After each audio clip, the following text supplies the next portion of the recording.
जगतजननी भारत माता, सर्वव्यापी ओंकार।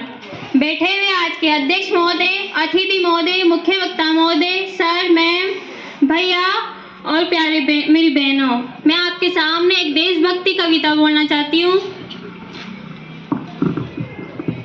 हो जन गण मन या वंदे मातरम, हर बात से तुमको दिक्कत है, और जो लहराए तिरंगा उसकी समझो आई सामत है। क्यों शौक मनाओगे उसका, वो कौन तुम्हारा लगता था।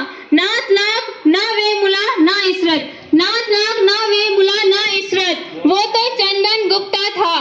है नी की दोगली, है नी की दोगली, क्योंकि सब बात है वोट बैंक धन शक्ति की, और तुम कहते हो यह है आजादी अभिव्यक्ति की।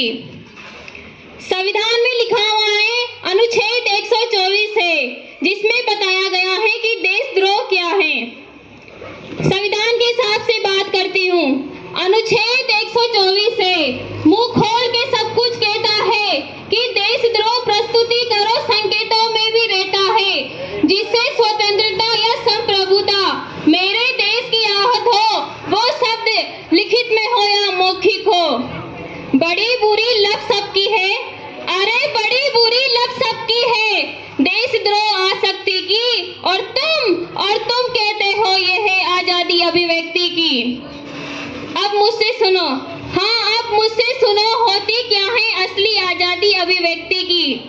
जब सब मिलकर महिला शोषण उत्पीड़न पर आवाज उठाएं, जब सांझ ढले घर की बेटी घर को सकुशल वापस आए, वो होगी फिर बाबूजी असली आजादी अभिव्यक्ति की। जब सरहद पे तैनात सिपाही गली का गुंडा न कहलाए, और मरते दम तक उसकी बीवी हर साल करवा चौथ मनाए, वो होगी फिर बाबूजी असली आजादी अभिव्यक्ति की। जब जब नाग आतंकवाद का भारत में अपने फन फैलाए, उसे कुचलने हिंदू मुस्लिम सिख ईसाई साथ में आए, वो होगी फिर बाबूजी असली आजादी अभिव्यक्ति की।